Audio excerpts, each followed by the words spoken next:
Notre Odyssée, qui allait sous le nom de Pavé de Paris, devenu notre label, nous fait parcourir 50 000 km à travers la France et ne démarra pour de bon qu'en juillet 51, à Brest, où devait se dérouler le second procès d'Henri Martin, le verdict de Toulon ayant été cassé. Martin fut à nouveau condamné à 5 ans de réclusion. La ville était en partie en ruine. Nous étions hébergés chez des militants très pauvres qui vivaient dans des logements provisoires, des maisons préfabriquées américaines qu'on avait attribuées aux sinistrés à la Libération. Ces baraquements résistaient mal au climat humide et venteux du Finistère et commençaient après 5 ans à se délabrer.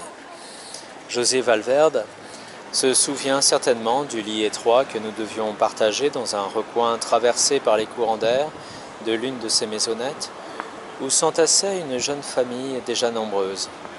Sur une étagère, une statuette de la Vierge voisinait avec une photo de Maurice Thorez et un portrait du pape, symbole de la double espérance d'un peuple durement éprouvé par la guerre et dont la misère restait grande. Je n'ai rencontré Henri Martin que ce jour-là, et c'est ce jour-là que j'ai vu Claude Martin, qui avait si souvent interprété en alternance avec Jacques Lalande le rôle de son homonyme pour la dernière fois. Je n'appartenais déjà plus au Parti communiste. Il y a dans le livre, par ailleurs très complet et bien documenté d'Hélène Parmelin, une étrange omission. Le nom d'André Marty n'y figure qu'une seule fois. 3 lignes, perfides, à la page 394. Il venait d'être gommé de l'histoire communiste, du mouvement ouvrier en France. Trop remuant, trop actif, comme en témoignait son rôle dans le lancement de nos pavés de Paris. Trop populaire aussi, il portait ombrage à ses collègues plus ternes du bureau politique. En particulier à Jeannette, la compagne de Maurice Thorez, malade, qui, ces années-là, avait la haute main sur la direction du parti.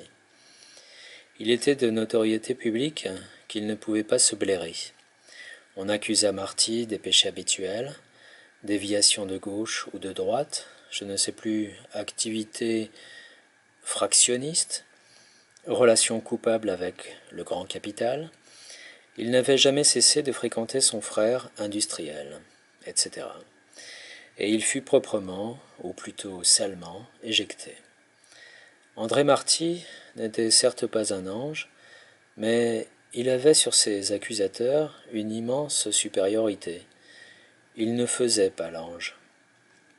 La promptitude avec laquelle du jour au lendemain il disparut de la mémoire de ses amis les plus proches, à commencer par Claude, me stupéfia.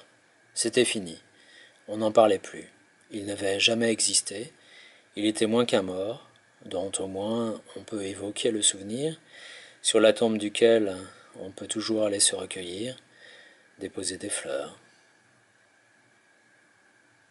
Nous continuâmes à tourner, avec drame à Toulon, mais notre public s'effilochait, le cœur n'y était plus, il était clair que désormais, sans le soutien d'André Marty, les pavés de Paris